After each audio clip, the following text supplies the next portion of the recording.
Good morning सब किसी को। तो हम लोग इसके पिछले क्लास में पढ़ रहे थे यूरोप में राष्ट्रवाद, और यूरोप में राष्ट्रवाद में जो पहला पेज था उसको हम लोग कंप्लीट कर चुके थे। आज हम लोग देखेंगे आगे की क्लास को। तो आगे की क्लास में क्या है देखिए, और आप लोग जुड़िए राहुल सर के साथ। और बहुत अच्छा क्लासेस है, और ये सारे चीज़ें आप लोगों के एग्जाम के लिए बहुत महत्वपूर्ण है। यदि बढ़िया से पढ़िएगा तो आपको अच्छे नंबर्स भी आएंगे। तो चलिए शुरू करते हैं सामंतवाद के बारे में कि सामंतवाद क्या है। ठीक है, सामंतवाद के बारे में देखिए, वैसी शासन प्रणाली जिसमें सामंत जमींदारों को किसानों से ज्यादा अधिकार दिया जाता है, जिसे सामंतवाद कहते हैं। सामंतवाद प्रणाली, वैसी शासन प्रणाली एक ऐसा शासन प्रणाली जिसमें सामंतों या जमींदारों को, जो जमींदार लोग होते हैं, जो उच्च वर्ग के लोग होते हैं, ठीक है, उनको किसानों से ज्यादा और मजदूरों से ज्यादा अधिकार दिया जाता है। उसे क्या कहते हैं? सामंतवाद कहते हैं। यानी कहने का मतलब है कि हमारे समाज में किसानों का और मजदूरों का कोई वैल्यू नहीं है। ज्यादा वैल्यू जिनके पास पैसा है,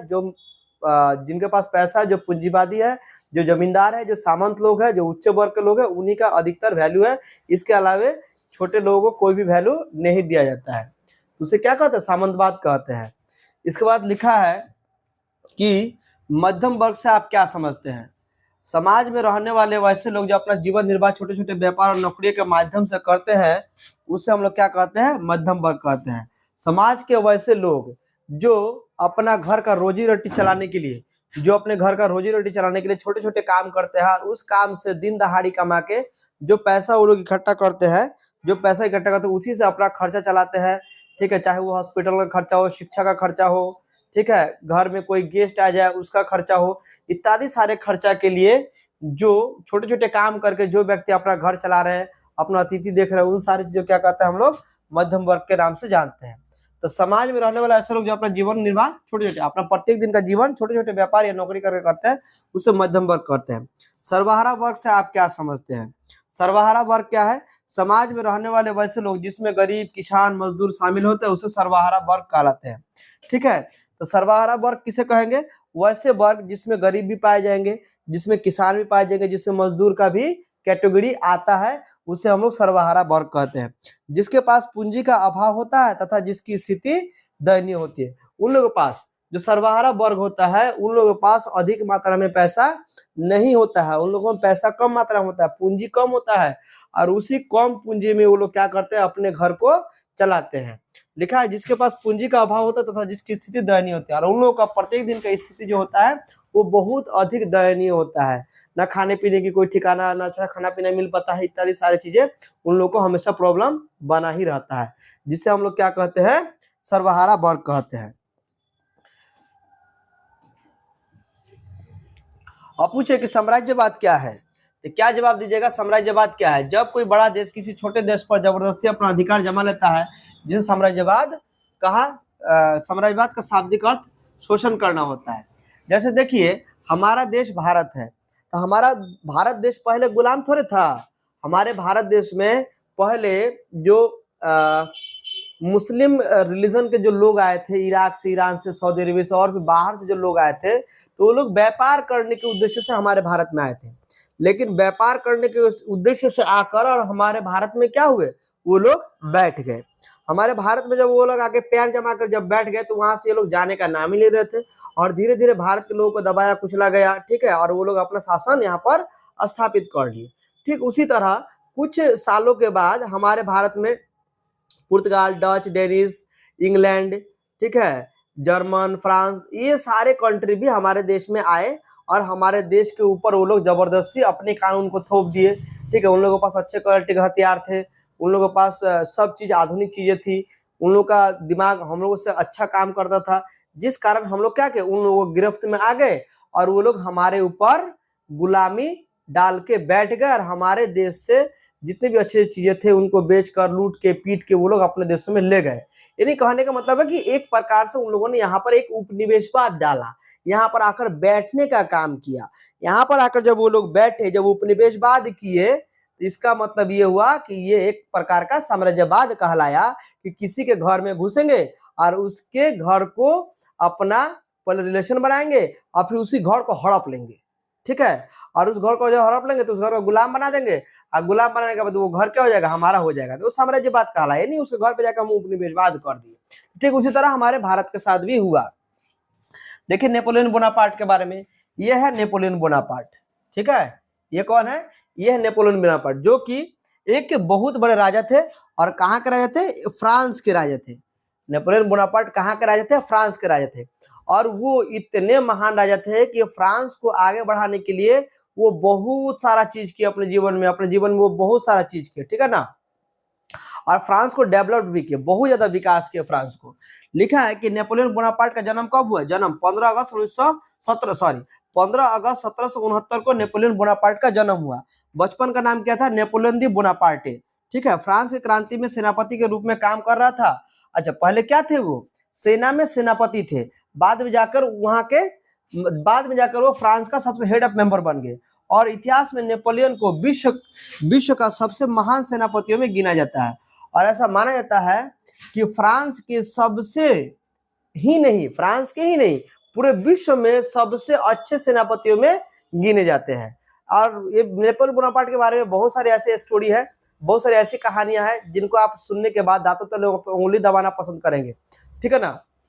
इतने सारे करें, बहुत हिम्मत वाले राजा थे, बहुत हिम्मत वाले सेनापति थे, जो कि फ्रांस के लिए उन्होंने बहुत सारा चीज किया, फ्रांस को डेवलप करके गए, तो सबसे महान सेनापति में गिना जाता था। 1789 में फ्रांस की राजनीति में प्रवेश किया। कब प्रवेश किए, 1789 में वो फ्रांस की राजनीति में प्रवेश किए। 1789 में फ्रांस की राजनीति में प्रवेश किए, और फिर 18 मई 1840 ईस्वी को वह सम्राट बन गए। क्या बन गए, देखिए 1789, कितना जल्दी, देखिए 1789 में फ्रांस की राजनीति में वो हिस्सा लिए, और ठीक कुछ ही साल के अंदर देखिए वहां क्या बन गया, फ्रांस के राजा बन गए, और अपना एक अलग कानून बनाया जिसे नेपोलियन संहिता के नाम से जाना जाता है। और उन्होंने क्या बनाया, एक अलग कानून बनाया, और उस कानून में क्या क्या, नेपोलियन संहिता के नाम से उन्होंने जवाब दिया, ठीक, उनका जवाबदेही हुआ।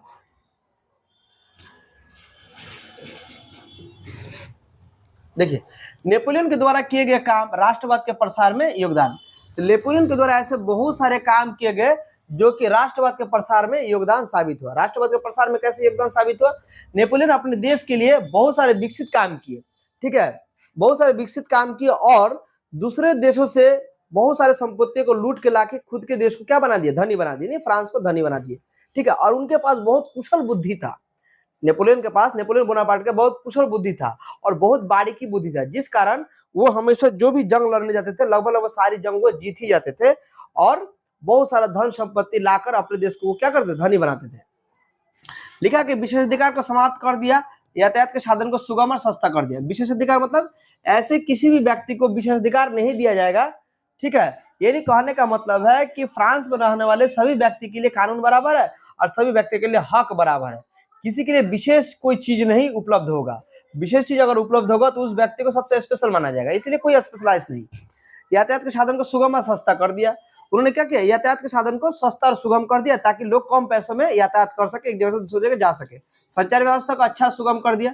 देखिए नेपोलियन बोनापार्ट कितना अच्छा काम करे, संचार व्यवस्था, ताकि लोग अपना खबर एक से दूसरे जगह पहुंचा सके आसानी से। आर्थिक असमानता को दूर करने का प्रयास किया। लोगों में पैसों को बहुत ज्यादा भेदभाव था, कोई गरीब था कोई धनी था, उसमें भी क्या किया वो लोग, ताकि सब किसी के पास अच्छा सा धन संपत्ति हो, उसको भी उन्होंने उस दुविधा को भी खत्म करने का काम किया। सामंती व्यवस्था को समाप्त किया। इन्हीं जो जमींदार वगैरह थे, जो उच्च वर्ग के लोग थे, उन लोगों का बहुत ज्यादा प्रभाव था पहले समाज में, तो वो क्या किया, समाज में उन उच्च वर्ग के लोगों का, जमींदारों के प्रभाव को घटाया और गरीब मजदूरों को भी उन्होंने आगे बढ़ाया। सभी नागरिकों के लिए एक समान कानून बनाया। क्या किया उन्होंने, सभी नागरिक, अपने देश के जितने भी सारे नागरिक थे, सभी नागरिक एक ही कानून के दायरे में रहेगा। यदि मानिए कि वो फ्रांस के किसी मंत्री, मानिए कि फ्रांस के कोई उच्च पद में रहने वाला कोई मंत्री यदि मर्डर करे या कुछ भी करे, चोरी चमारी करे, यदि उसके लिए अगर 10 साल की कुछ भी, जैसे कोई भी ऐसा सजा मान लीजिए, उसके लिए अगर 10 साल की सजा हो, ठीक है, एक मजदूर के लिए भी क्या रहेगा, एक मजदूर के लिए भी 10 साल की ही सजा रहेगा। कहने का मतलब कि एक मजदूर के लिए भी यदि कोई किसी गलत काम के लिए मजदूर के लिए 10 साल की सजा हो, तो उस देश में रहने वाले कोई उच्च पद पर कोई व्यक्ति होंगे तो उनके लिए भी सेम कानून ही रहेगा। क्या क्या, सभी नागरिकों के लिए एक समान कानून बनाया और बाद में शिक्षा में सुधार भी किया। अच्छा, शिक्षा तो सबसे पहला जरूरत का चीज है। जिस देश में शिक्षा नहीं वो देश सबसे बड़ा अंधकार चीज है, उस देश में कुछ डेवलप होगा ही नहीं। यदि किसी देश को डेवलप बनना है तो सबसे पहले शिक्षा ही जरूरत है। शिक्षा से देश ऑटोमेटिक बहुत जल्दी आगे बढ़ जाता है। तो क्या शिक्षा में सुधार किया, तो उन्होंने क्या किया, शिक्षा में भी सुधार किया। इसके बाद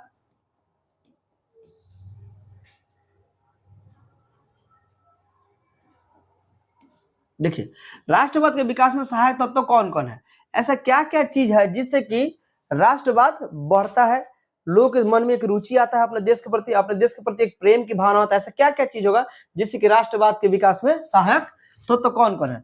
राष्ट्रवाद के विकास में निम्नलिखित सहायक तत्व है।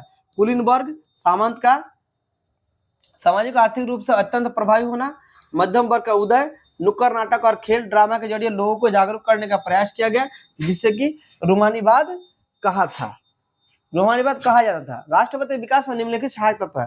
यदि राष्ट्रवाद यानी किसी देश के प्रति प्रेम की भावना को जगाना हो तो क्या क्या चीज, कुलीन वर्ग सामंत वर्ग का सामाजिक और आर्थिक रूप से अत्यंत प्रभावी होना। ठीक है, मानिए कोई कुलीन वर्ग ऐसा है, कोई कुलीन वर्ग ऐसा जिनके पास बहुत ज्यादा पैसे है, सब चीज है, यदि वो समाज के लिए अच्छे काम कर रहे तो तब तो सही है, चलिए भैया हम समाज के लिए अच्छा काम कर रहे हैं, मेरे पास पैसा भी समाज के लिए दे भी रहे। लेकिन ऐसे कुलीन वर्ग जो समाज के लिए, उनके पास पैसा भी या उच्च वर्ग के भी है लेकिन समाज के लिए कोई भी अच्छा काम नहीं कर रहे हैं, तो इससे क्या होगा, इससे क्या होगा कि समाज और धीरे धीरे देश और धीरे धीरे राष्ट्र और धीरे धीरे क्या होगा, बर्बाद होता जाएगा। सामंतवाद, जिसके पास पैसा उच्च जाति का हो वो समाज के लिए कुछ ना कुछ करना चाहिए ताकि समाज क्या करे, आर्थिक रूप से भी अत्यंत समाज क्या करे, आगे बढ़े। अच्छा, आर्थिक रूप से भी अत्यंत प्रभावी होना, जब तक किसी भी देश का इनकम सोर्स अच्छा नहीं होगा, लोग पैसे अच्छे से कमाना शुरू नहीं करेंगे, तब तक वो देश डेवलप्ड नहीं होगा। यानी आर्थिक भी स्ट्रांग होना चाहिए, पैसों के मामले में भी स्ट्रांग होना चाहिए। मध्यम वर्ग का उदय होगा, ठीक है, किस चीज का, मध्यम वर्ग का उदय। जो भी मध्यम वर्ग के लोग हैं जिनका इनकम ऑफ सोर्स कम है, कम पैसे कमा रहे हैं, उन लोगों को कैसे और आगे बढ़ाया जाए, कैसे उन लोगों को ज्यादा पैसा कमाने के लिए और प्रेरित किया जाए, या खुद वो अच्छे से पैसा कमा सके, ज्यादा से ज्यादा डेवलप कर सके, उन लोगों को आगे लाना, मध्यम वर्ग का उदय होना। नुक्कड़ नाटक और खेल ड्रामा के जरिए लोगों को जागरूक करने का प्रयास किया गया, जिसे कि रूमानीवाद कहा जाता है। तो क्या किया गया, बहुत सारे ऐसे प्रोग्राम भी ऑर्गेनाइज किया गया, बहुत सारा नुक्कड़ नाटक किया गया, खेल किया गया, ड्रामा किया गया, जिसके जरिए लोगों को जगा सके, अपने देश को प्रति प्रेम भावना जगा सके कि आप लोग देश से प्यार कीजिए, देश की सेवा कीजिए। ठीक है, ये सारी चीज थी। देखिए थोड़ा सा आगे,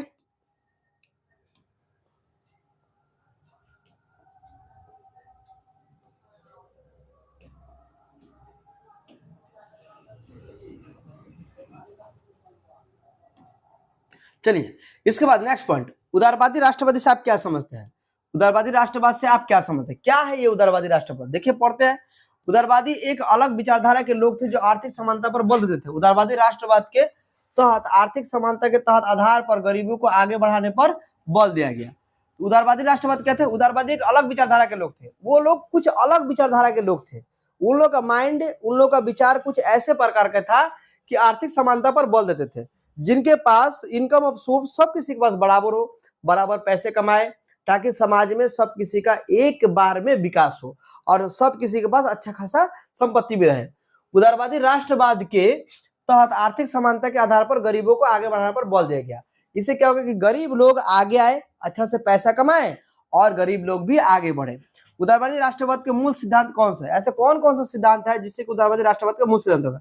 ये सामंती, पादरी तथा चर्च के खिलाफ थे। क्या की चीज थे, उदारवादी जो राष्ट्रवाद के जो उस समय समाज था, ये सामंती लोगों के खिलाफ थे। ये पादरी यानी जैसे हिंदू धर्म में माने थे ब्राह्मण टाइप का हुआ, पुजारी टाइप के, उन लोग खिलाफ थे।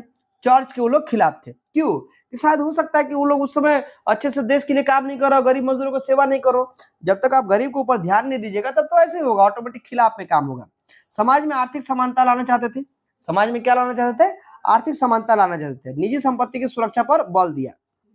अच्छा, तो उदारवादी राष्ट्रवाद के उस समय मूल सिद्धांत है समाज में आर्थिक समानता लाना चाहते ताकि समाज के लोग अच्छे से पैसे कमा सके और वो लोग भी आगे डेवलप कर सके और अपना इच्छा अनुसार महंगी से महंगी चीजें जो भी अपना घर के लिए, संपत्ति के लिए, देश के लिए, राष्ट्र के लिए, खुद के लिए, पढ़ाई लिखाई के लिए जरूरत हो, उसको वो आर्थिक रूप से परिपूर्ण कर सके।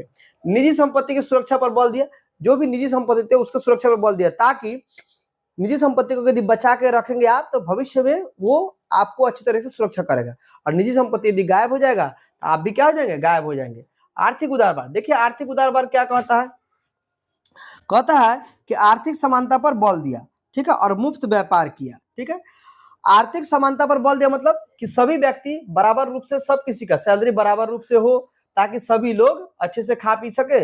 ऐसा नहीं कि किसी को इतना भी कम सैलरी दे दिया जाए कि उसका जीवन उसी में डूब जाए, किसी को इतना सैलरी दे दी जाए कि उसके पास रखने के लिए पैसा ही ना हो, किसी को इतना कम सैलरी दी जाए कि वो खा पी नहीं सके, उसका परिवार अच्छा चल ही ना पाए, और किसी को इतना सैलरी दे दिया जाए कि उसका परिवार में खाने वाला आदमी ना हो। इसीलिए कोशिश किया गया कि आर्थिक समानता बहुत ज्यादा जरूरी है, ताकि लोगों के पास अच्छे खासे पैसे भी रहे और लोग अपना जीवन कल्याण के बारे में भी सोचे। आर्थिक समानता बोलते हैं। और मुफ्त व्यापार का क्या रीजन था?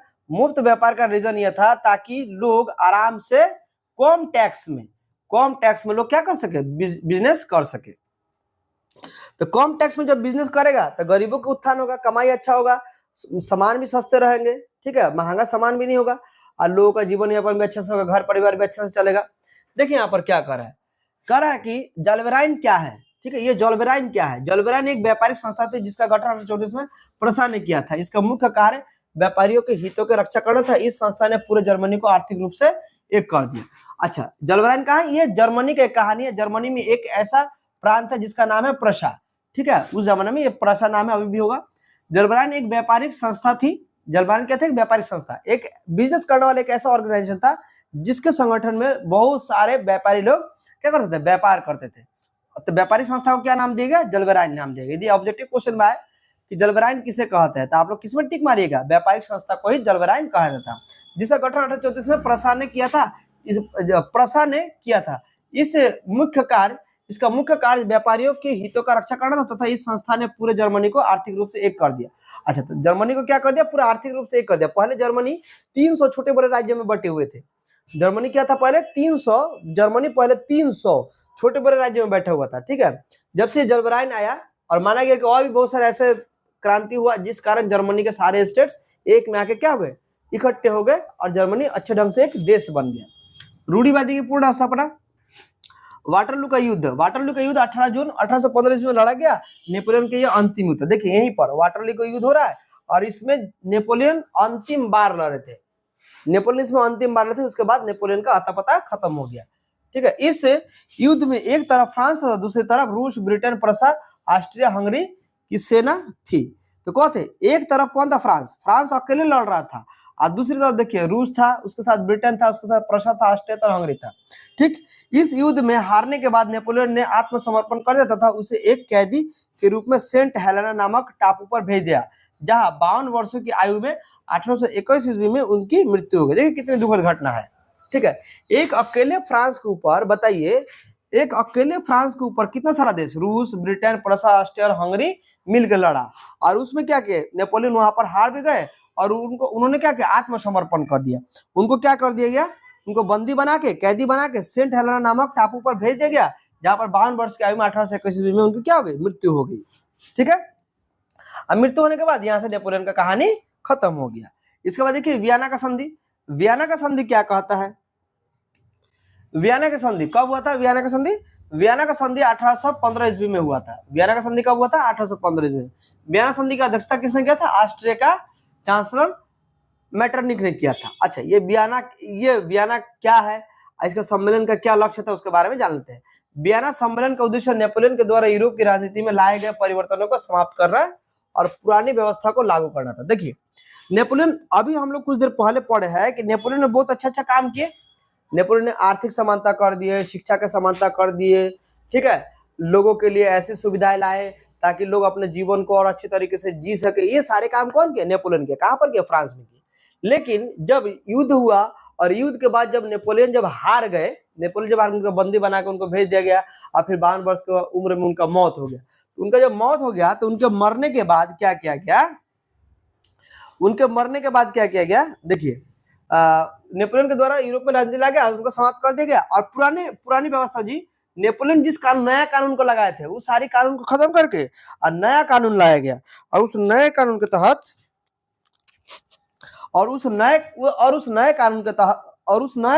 नेपोलियन के द्वारा बनाए गए जितने भी सारे नए कानून थे, उन सारे नए कानूनों का समाप्त करके पुराने कानूनों को लागू किया गया। 1789 से 1815 तक जो भी घटना घटी उसे दोहराया ना जाए, और नेपोलियन के द्वारा जो भी विकास का आंदोलन चलाया गया उसे दबा दिया जाए।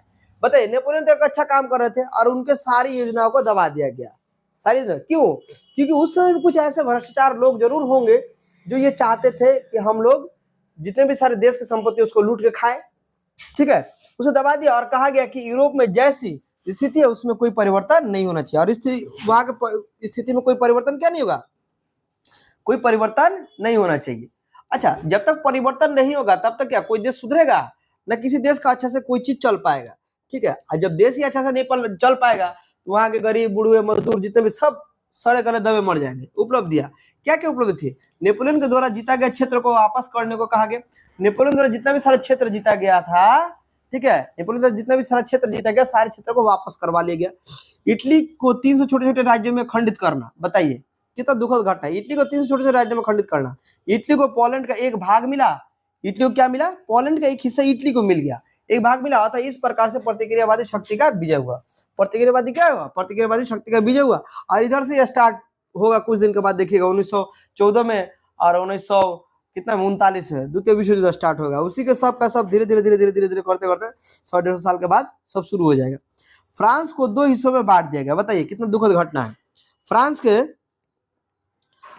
को कितना 2 हिस्सों में बांट दिया गया और फ्रांस के ऊपरी भाग पर जुर्माना लगा दिया गया और बुर्बो राजवंश की पुनर्स्थापना और लुई 18वां को गद्दी पर बैठा दिया गया, ठीक है। तो बुर्बो राजवंश वहां पर आया था और बुर्बो राजवंश को क्या कर देगा?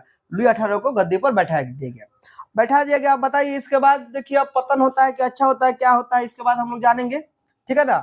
इस तरह तो हम लोग राष्ट्रवाद अगर इस तरह करेंगे तो मुझे तो लगता नहीं कि डेवलप होगा। डेवलप करने के लिए क्या चाहिए? किसी भी देश का सपोर्ट चाहिए, अच्छे ढंग से उसका चलना फिरना चाहिए। इन सारी चीजों का बहुत ज्यादा जरूरत है, ठीक है, ताकि आर्थिक समानता एक बराबर हो, शिक्षा की समानता हो, ठीक है, स्वास्थ्य की समानता हो, यातायात की समानता हो, मजदूरी की समानता हो, ठीक है, मजदूरों को आराम करने के लिए जगह मिले। सब चीज सिस्टमेटिक ढंग से होगा तभी कोई राष्ट्र आगे बढ़ सकता है। तो आज इतना ही तक रहने देते हैं। पेज नंबर यहाँ पर 6 तक हम लोग कर लिए हैं। कल हम लोग पेज नंबर 7 को देखेंगे। आप लोगों से मेरा अनुरोध है, यदि मेरा क्लास अच्छा लगा होगा तो अपने दोस्तों के बीच में शेयर कीजिए। 10th का क्लास है, बहुत इंपॉर्टेंट है। अपने दोस्तों के बीच में भेजिए, जो भी 9th क्लास में पढ़ रहे हैं, जो भी 10th का एग्जाम देने वाले हैं, उन लोगों को भेजिए ताकि ज्यादा से ज्यादा वो लोग इस चैप्टर को देख पाए, पढ़ पाए और अच्छे से एग्जाम दे पाए। आप लोगों को बेस्ट ऑफ लक। और मेरे क्लास को लाइक कीजिए, सब्सक्राइब कीजिए, कमेंट कीजिए अच्छा लगा हो तो। और आप लोगों के लिए इससे भी अच्छा वीडियो हम लाने के लिए और कोशिश करेंगे। Thank you.